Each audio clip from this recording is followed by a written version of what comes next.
कोई भी आईपीओ अगर 10 गुना सब्सक्राइब होता है स्मॉल एचएनआई कैटेगरी में और 10 गुना सब्सक्राइब होता है बिग एचएनआई कैटेगरी में, तो जो अलॉटमेंट मैट्रिक्स है वो किस टाइप से होगी, मतलब अगर आपने स्मॉल एचएनआई कैटेगरी में लगाया है तो आपके अलॉटमेंट के चांसेस कैसे होंगे, और अगर आपने बिग एचएनआई में लगाया है तो आपके अलॉटमेंट के चांसेस कैसे होंगे।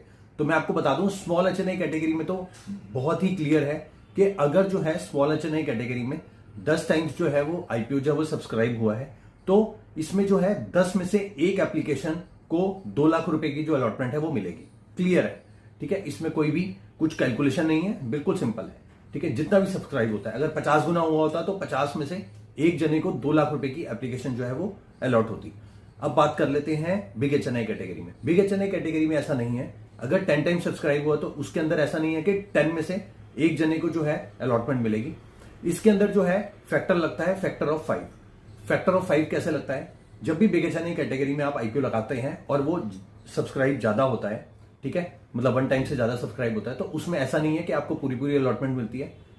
अब जो है हमारा 10 लाख रुपए का हमने आईपीओ लगाया बिग एचएनआई कैटेगरी में, ठीक है, उसमें अलॉटमेंट अगर ओवर सब्सक्रिप्शन होता है तो 2 लाख की ही मिलती है, जैसे स्मॉल एचएनआई में मिलती है।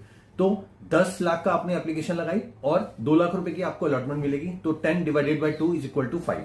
तो जो 5 का फैक्टर आता है, इसको आपको नंबर ऑफ टाइम जितना भी सब्सक्राइब हुआ है, सपोज अभी हम बात कर रहे हैं कि 10 टाइम सब्सक्राइब हुआ है, तो 10 divided by 5 is equal to 2।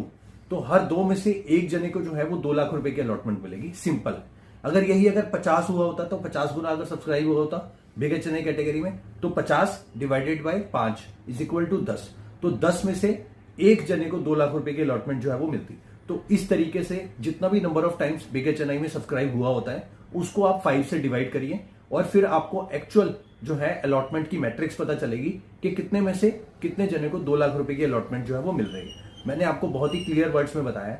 अगर जो है इसका सब्सक्रिप्शन कम होता है, सपोज अगर 2 टाइम्स हुआ होता तो 10 divided by 2 is equal to 5। तो मतलब ये मान के चलिए कि आपको 5 लाख रुपए की अलॉटमेंट होगी।